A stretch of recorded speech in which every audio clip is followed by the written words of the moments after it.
Chers amis, c'est avec beaucoup de plaisir que SOS Nature Sénégal revient pour vous présenter une plante assez spéciale qui vous permet, qui a beaucoup de vertus et qu'on appelle chez nous ici au Sénégal le mantambaré. Regardez bien la plante, n'est-ce pas? Elle doit faire entre, disons à peu près 20 cm, n'est-ce pas? Hein? C'est une plante donc qui a des vertus multiples. Regardez, ici vous avez les racines, n'est-ce pas? Vous avez ici les feuilles, on appelle ça donc le mantambaré.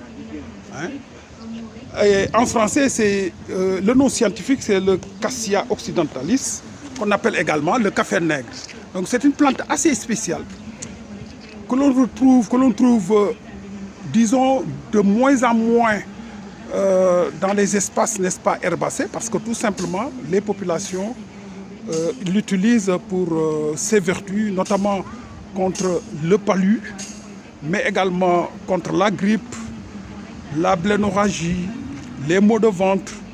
Également, certaines femmes l'utilisent pour, disons, je ne vais pas en tout cas m'étendre là-dessus, mais retenez tout simplement que c'est une plante extrêmement dangereuse, surtout pour une femme qui est en état de grossesse, parce qu'elle peut créer, en tout cas provoquer un avortement.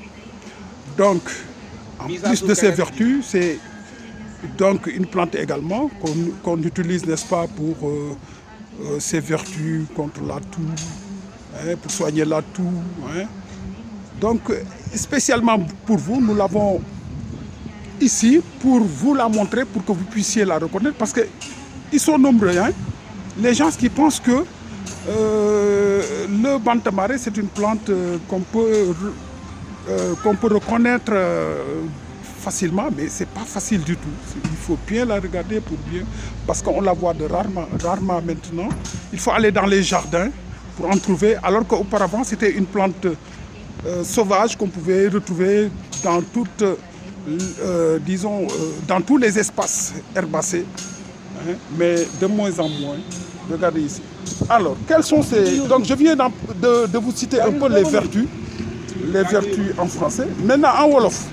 Alors, gars ñi dama leen di woon plante bu nga xam ni moom la ñuy wax mantambaré. Mantambaré nag lu tax mu am solo garab la boo xam ni da nga koy gis ci àll bi, bari na fu ñu koy gis ci àll bi, fu ñu ko daan gis ci àll bi, mais léegi dafa bareetul. Lu tax bareetul? Parce que tout simplement nit ñi da nga koy jël di ko buddi, di ko yóbbu seen kër di ci faju, ndax li muy faj moo bari. Garab bu baax ngi nii ci koo xam ni da nga sibiru, koo xam ni da nga grippe, koo xam ni da nga am soppis, koo xam ni da nga am biir buy metti, koo xam ni bu dee jigéen surtout buy soog a wasin dañ koy utiliser aussi pour maux de ventre yi, pour mberet bi, n'est-ce pas?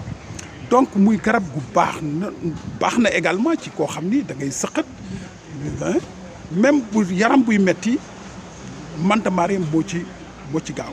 Alors bu fekkee ni da ngaa grippe nan nga koy utiliser? C'est simple, da ngay jël feuilles yi dagg ko witt ko raxas ko ba mu set, baxal ko. Boo ko baxalee pendant 20 minutes 10 à 20 minutes nga segg ko jël ko daal di ko sangoo.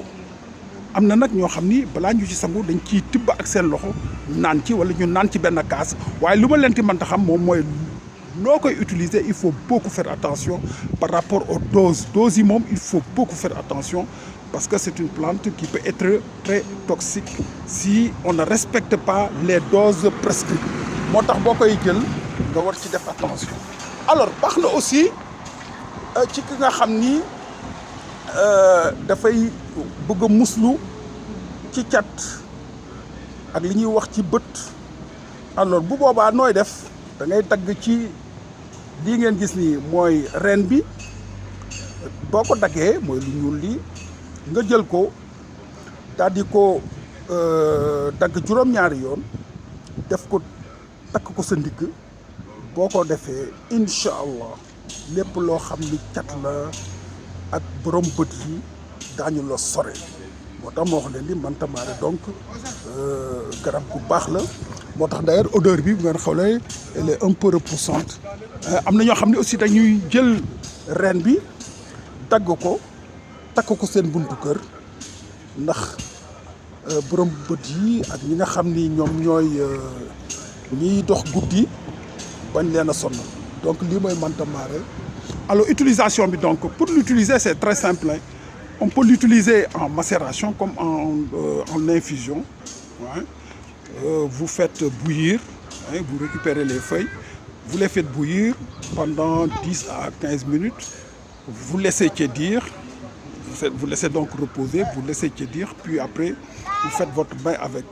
Ou bien si véritablement c'est pour soigner l'ictère, le palu et d'autres comme la brérorragie, etc.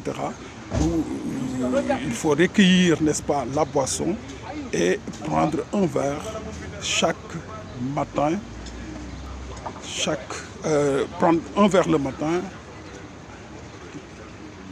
et le soir, pendant au minimum 3 jours, au maximum 1 semaine. Il ne faut pas dépasser les doses prescrites. Certains même prennent un verre le matin, un verre à midi et un verre le soir. Je ne vous le conseille pas. Moi, je vous conseille tout juste de prendre un seul verre le matin. Un verre le matin pendant 1 semaine, n'est-ce pas? Et là, vous serez véritablement débarrassé, n'est-ce pas, de votre blénorragie ou bien des maux de ventre, etc. Alors bu fekkee ne donc yow da nga am soppis wala nga am biir buy metti bu dee jigéen ñi nga xam ne jigéen ñu wérul lañu dañu jël garab bii jël feuilles yi, n'est-ce pas, ak reen yi baxal ko buñ ko baxalee bàyyi ko mu sedd tuuti nga daal di tibb ci ndox mi naan ci ak sa loxo li ci des ñu dàmpee la ko waaw de daal di dindi sa mbir. Bu fekkee ni donc da nga am da nga sibiru da nga koy jël feuilles yi baxal ko ba mu bax nga bàyyi mu xaw a ci sedd nga daal di ko jël sangoo ko boo ko sangoo rek sa yaram day daal di fireeku donc muy garab gu baax. Bu fekkee ni aussi da nga am soppis day raxas biir day raxas nëq da nga koy jël baxal ko di ci naan benn kaas suba pendant par exemple 1 semaine. Voilà un peu ce que je tenais à vous dire par rapport à cette plante-là. Merci.